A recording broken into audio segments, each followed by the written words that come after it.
I'm Connor Old, and welcome back to another episode of Old's Oscar Countdown, a weekly Oscar show that gives my predictions leading up to nominations, and then come nominations night, eventually going into who I think is going to win at the Oscars. Of course, it's a massive race with multiple long months, so there are other award shows that I'll be talking about on this show too. Like I said in the last video, my Best Picture predictions video, there's going to be a lot more content, I think, this year, a lot more predictions of other award shows, a lot more talking about other award shows, not just Oscar specific, and I really want to make these episodes longer and a little bit more in-depth and not really constrain myself, which means a lot of times I'll have more topics to them.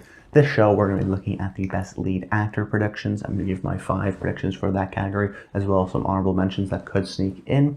And then we're also going to talk about Oscar bait misses. These are movies that I think have come out during the festival season or coming out during the fall season that won't make it and get a nomination or even a couple of nominations or really have a significant impact come Oscar night. Purely just because there's so many great movies that they can only choose certain ones, and these are movies that people always ask me to talk about, and is this a possible chance? But normally they're on the fringes anyways, so I always want to talk about the ones I think are going to get nominated, of course, with the provided data and the sort of qualitative factors of campaigning and things like that. But like I do every single week, I want to continue like I did last season, is talk about rising and falling movies. So I always like to talk about movies that are on the rise, that people have seen them and people really like them and are gaining buzz, versus movies that are sort of falling out of popular consciousness. So Rising is a Bombshell. This is a movie about, I guess, the fall of Fox CEO Roger Ailes and sort of the sexual harassment allegations that were raised of him, seen from these 3 women's perspective, played by 3 massive movie stars in Charlize Theron, Margot Robbie, and Nicole Kidman. People have just saw this movie a couple days ago now, so there's really great reactions. People are saying Charlize Theron is the best she's ever been, sort of a star, sort of an Oscar movie, very funny, witty in a lot of senses. This is a movie that hadn't been at any of these festivals, but still is coming at a right time. And it's not coming, in December. So I wouldn't necessarily even classify it as maybe a Little Woman or 1917, because it is coming in this sort of area. Very much seems to fill that sort of vice, a witty, political, timely kind of a movie. Transformative performances, particularly by Charlize Theron, looking just like Megyn Kelly. So there are these aspects that will really fit in to this general Oscar race that really sort of positions nice this year. So watch out for Bombshell. That's rising in a lot of categories. Not so sure about Margot Robbie right now, but I think Charlize gets in, and if it gets in for something like a screenplay and maybe another acting, it could eventually get it for picture too. So watch out for Bombshell. A falling movie, I just want to mention it because it's falling really, it's been lower than maybe it's ever been, is Avengers Endgame. Massive movie, the #1 movie of the year, the highest grossing movie of all time, not adjusted for inflation. It's a massive hit. And a lot of times, if you look at previous Oscar history, they almost always get nominated, these massive hits. Even Avatar, Titanic, or these sort of highest grossing movies at their time are such cultural phenomenons, the Academy feels obligated to nominate it. But for Avengers Endgame, it's because it's a superhero movie, because you have to understand 22 other movies in the MCU to really get it. It's maybe not going to do as well as some people think. It is campaigning for things like Best Picture and Best Visual Effects and Best Screenwriting. Best Adapted Screenplay, but it's not campaigning for Robert Downey Jr. as Best Lead Actor, as many people on the internet possibly hope for.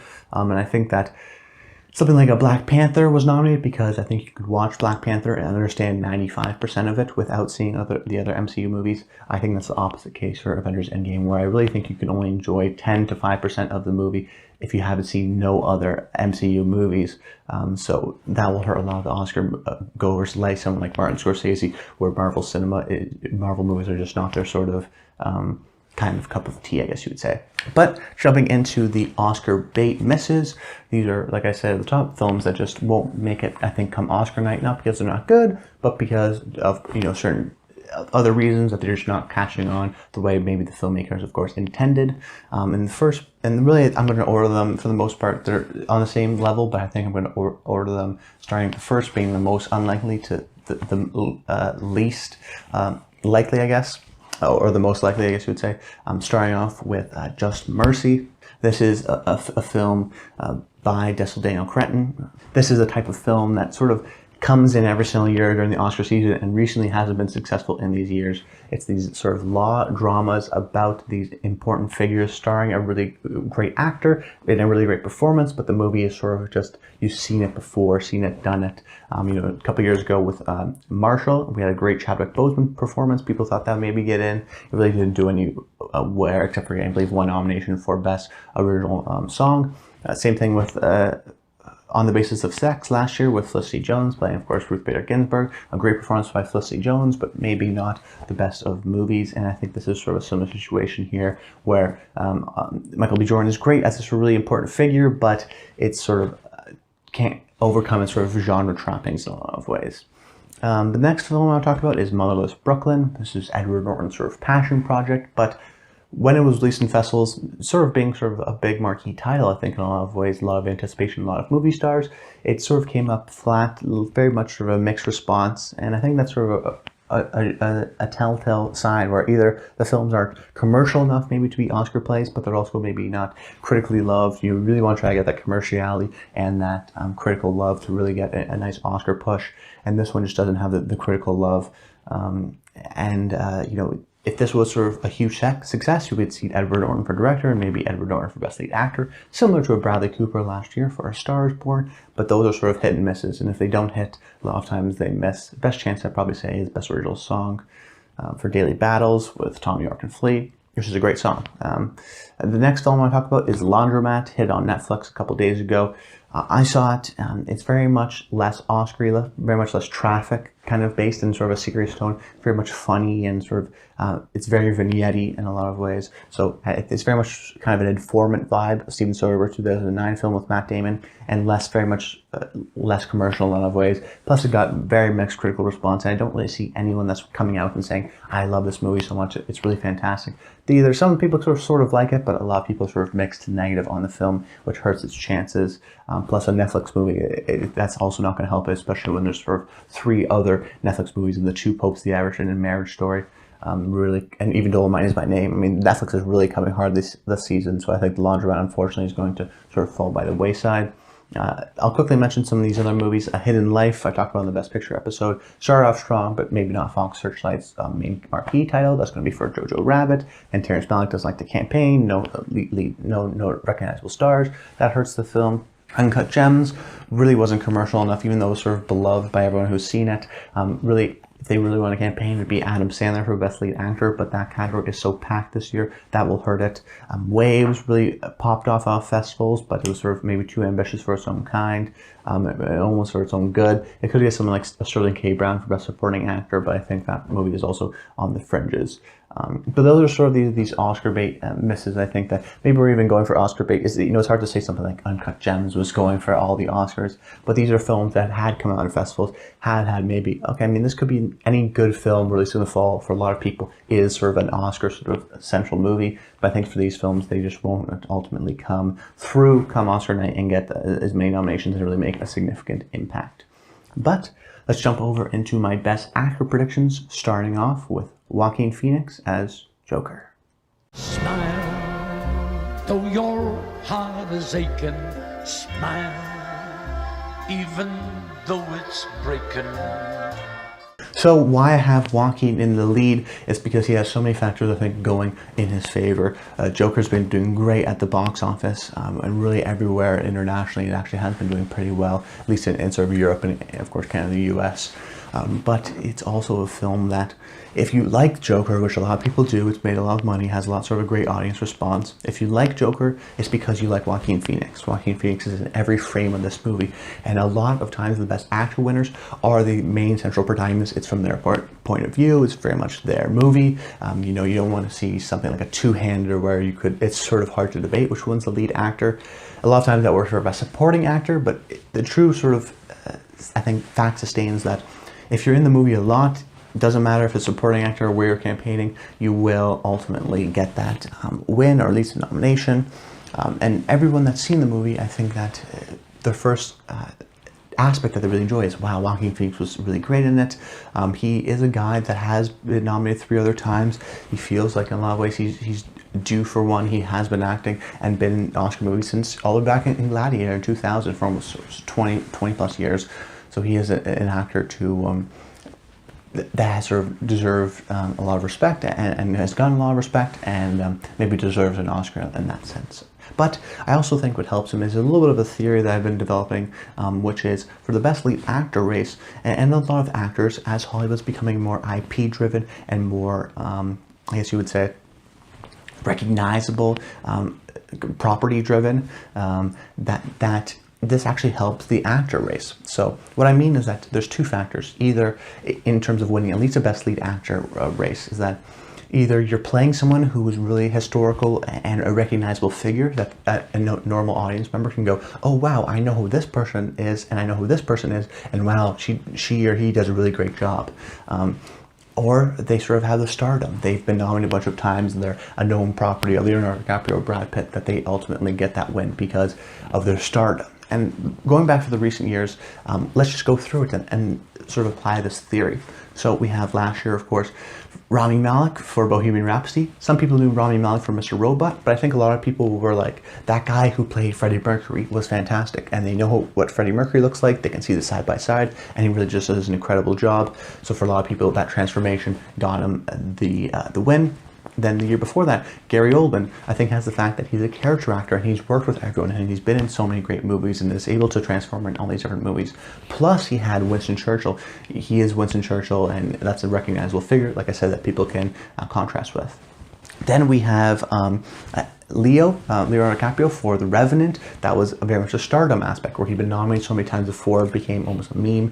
Everyone knew he was a great actor and they wanted to give it to him, so this was almost like a makeup in a lot of ways for something like The Aviator, Wolf of Wall Street, or whatnot. And then the year before that, we had Eddie Redmayne, who was sort of an unknown, but he played Stephen Hawking, a recognizable cultural figure. The year before that, we had Matthew McConaughey using his stardom to have this sort of comeback career in a lot of senses, that people always liked him, but now he's coming back in this really sort of raw emotional performance. They wanted to give him to that. And then the year before that, we had Daniel Day-Lewis for Lincoln, of course, another sort of transformative role of a historical cultural figure. Now, the only person I sort of conveniently left out was Casey Affleck for Manchester by the Sea. He's the sort of one wrench in the theory that in a lot of ways, his character is not culturally relevant, and he didn't really have a lot of stardom. Of course, he's been around in a lot of movies, so maybe that helped him. But really what I think helped that movie was that it premiered at Sundance. It was seen as the performance of the year back then. People really thought he was so fantastic in it, and that sort of built up his hype. And I also think that that film was... he was awfully dangerously close to losing to Denzel Washington for Fences. But that sort of theory actually helps Joaquin Phoenix. Not only is the Joker sort of this established figure that's been, portrayed since, the 60s with Cesar Romero, but great actors have played it. Jack Nicholson, Jared Leto, Heath Ledger, and actually taking on this role post Heath Ledger is sort of this huge big deal, because that was his last performance. He won an Oscar for that, for Best Supporting Actor. So there's a lot of weight and history behind it, and I think people aren't only impressed that Joaquin Phoenix did so great in the movie, but also that he sort of made it his own and different from Heath's. So I think those two aspects really help him. But this theory actually doesn't help my next pick, but still shows how strong the next pick is, which is Adam Driver from Marriage Story. This is a performance that everyone who's seen it thinks it's absolutely fantastic. I think Adam Driver is a guy who, despite only being 35, is really an actor that people have loved, and he really is sort of, this time we can finally recognize that he is sort of our Al Pacino. He is our sort of great American actor of our time in a lot of ways, and this just shows I have a list here of how many great directors he's worked with. So get this is how many directors he's worked with. Like, they're legendary people. He's worked with Martin Scorsese, Steven Spielberg, Spike Lee, Clint Eastwood, the Coen brothers, Steven Soderbergh, Noah Baumbach, J.J. Abrams, Jim Jarmusch, and Terry Gilliam. And he's only 35. So that's just an insane list. He's worked with some of the great American filmmakers, and just great filmmakers in general. And he delivers maybe his best performance in Marriage Story, which is very much a personal movie for Noah Baumbach, but sort of delivers maybe a Dustin Hoffman-esque Kramer versus Kramer performance. And that's sort of the comparison people have been making. I've had to see the movie. I'm very excited, of course, of seeing it. It really is him and Scarlett, but I think because Scarlett has this movie, she also has Jojo Rabbit, that maybe if people like Jojo Rabbit more, they'll latch on to how well Adam Driver is in this movie. He also got nominated for last year for BlacKkKlansman, so he is on a bit of a run. He's definitely a threat because of sort of the very much typical, very much emotional scenes in this movie that are very obvious in a lot of senses, that Joaquin Phoenix is crazy and weird and creepy, but he's not the sort of big, powerful, emotional scenes that are sort of typical Oscar fare that Adam Driver does get. So if they want to give it to Adam Driver, it will be sort of the ingenue winning, the young actor who's really sort of coming, and even though he's been worked with everybody, he's finally sort of getting his Oscar and saying, this is our guy. He is one of the best actors living today, at least in his age range, you would say.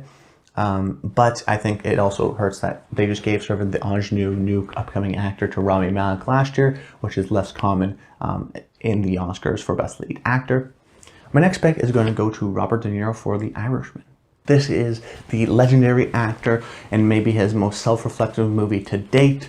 An actor who is almost notoriously known for a lot of his work for working with Martin Scorsese, whether it be Taxi Driver or Goodfellas or Raging Bull. Some of his most defining movies are with Martin Scorsese. So him re-teaming with this, I think, if anything, will be a nostalgia pick for a lot of people, just to throw him in there.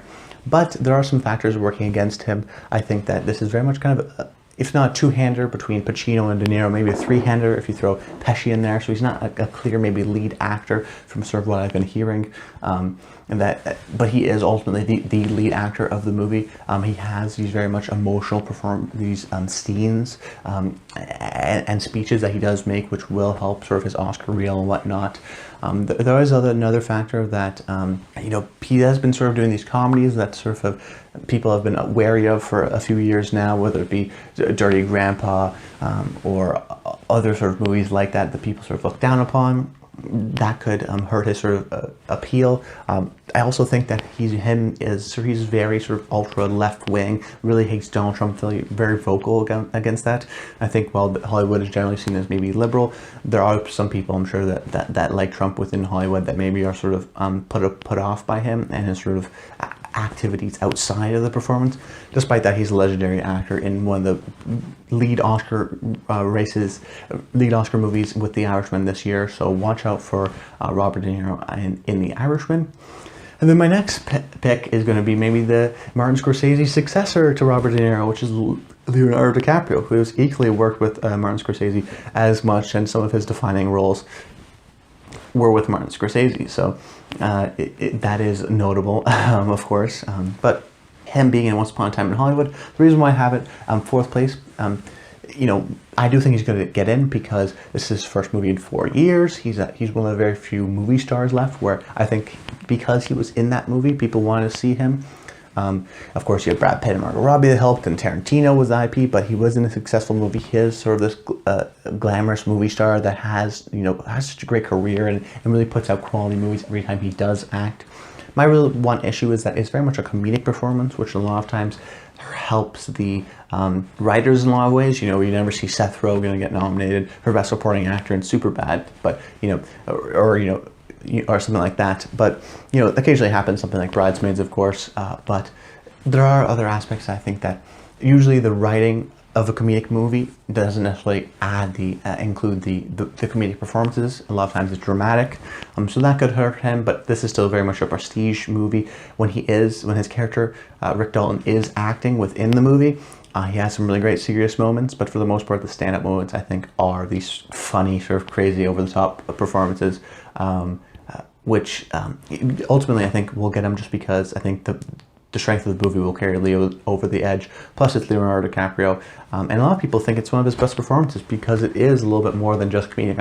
On the surface, I think it's comedic, and I'm trying to understand the mind of a general Oscar voter. But personally, I think maybe if you look at it a little more critically, there are more layers to that performance. I don't want to sort of stereotype it, but in general, broad terms, I'm trying to get in the mind of the general Oscar voter. That could hurt some of his chances, and why I have him at the fourth.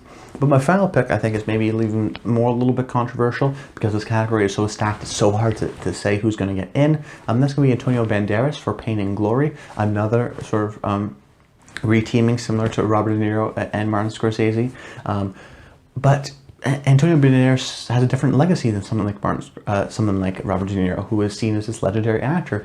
Antonio Banderas started off with Pedro Almodovar, making these sort of sexual, sensual movies with him early on in his career. And then when he transitioned into sort of the Hollywood mainstream, he's seen as a lot of times the token Latino in a lot of ways, very much maybe over the top, very Spanish in a lot of ways. He eventually even parodies that in something like Puss in Boots. But you know, he was Zorro, he was Desperado, he was sort of this Latin movie action star translated into, you know, the Hollywood system. But a lot of people, I don't think, necessarily see him as this amazing great actor. He's kind of an action star. He's kind of this maybe self-parodying sort of kind of comedic guy in a lot of ways. But that actually helps his chances, because this movie, Pain and Glory, reteaming with Pedro Almodovar, is a smaller performance. It's very quiet. It's not over the top. But that whole reason, that sort of perception of Antonio Banderas being sort of this sort of maybe a loud action star, now going to more a serious, dramatic role that hasn't been done in, you know, 20 years, I think is notable, and I think people will understand that. I think it's very much an autobiographical movie by Almodovar, who the Academy does like. He's won a couple of foreign film Oscars. Well, the country has, but his films have won foreign film Oscars before. So I think Pain and Glory will actually surprise come Oscar night, and I think Antonio Banderas ultimately does get in for Best Lead Actor. But the people the actors in the running are also very much neck and neck with him, and the race could change at any moment. First, I want to talk about Joaquin Pryce from The Two Popes. He's an actor who has over 100 IMDb credits. He's been working forever. He's worked with everybody. He is very much a character actor. Maybe less, of course, maybe less known than someone like Gary Oldman, but especially in his later years has been delivering these sort of all-star performances in really much every movie I've seen. I'm really a fan of Joaquin Pryce, and if he has this sort of two-hander with him and Anthony Hopkins, so that may hurt his chances because he's not the main character in the movie the same way. You know, Leonardo DiCaprio, for example, would be the only other corollary where it's him and Brad Pitt, but I think, you know, the lead actors, the top two, Adam Driver really is a central figure. He is the lead actor of the movie, and also, of course, Joaquin Phoenix for Joker is almost the only sort of lead performance in that movie. And then another film I'll talk about similar sort of to the two-hander is Christian Bale with Ford v Ferrari. Maybe a film that's losing steam, that was really sort of loved at the beginning, but maybe some other sort of more recent movies that are a little bit more edging and daring and less old-fashioned than Ford v Ferrari. Maybe something like Bombshell may come in and take its place, but I still think Christian Bale is almost in a lot of senses the new Meryl Streep. He's been on this amazing run. Last year, he almost won with Vice in 2018. The year before that, he was in the conversation for Hostiles. A couple of years before that was Big Short. He got nominated. A couple of years before that, it was American Hustle. A couple of years before that, he won for The Fighter. So he's really been on this sort of amazing run and always has an Oscar movie every single year in this conversation. And, of course, that weight change. Last year, he was big and fat as Dick Cheney. Now he's incredibly skinny and using his own accent. So it's very much a different performance, of course, because he's so transformative in every one of his roles. That could be a part, but I think that two-hander with him and Matt Damon might put him out of the race. Another name I want to talk about is Eddie Murphy for Dolomite Is My Name. You know, they almost gave him the Oscar for Showgirls, or Dreamgirls, excuse me, not Showgirls, in 2006. But ultimately that didn't happen. He is sort of making a comeback with this film, playing a real-life character, with sort of maybe the first time he's in a quote-unquote maybe good movie, you would argue. It's also notable that he's going to be hosting SNL during the season. He's going to be starting to get back into stand-up. So he is trying to make a comeback in this time. So that sort of top-of-mind awareness could help Eddie in that nomination aspect. But that's about it, guys. I hope you enjoyed the episode. Make sure you like and comment below. Let me know some of your picks. I'd love to hear and maybe argue and discuss, I mean, not argue, but discuss in the comments down below. And please share with your friends. And if you think I have some theories or maybe you want to create a discussion piece with them, just sharing it is just a huge, huge help to the channel and the series. But that's about it, guys. I hope you enjoyed the video. And until next time, stay tuned.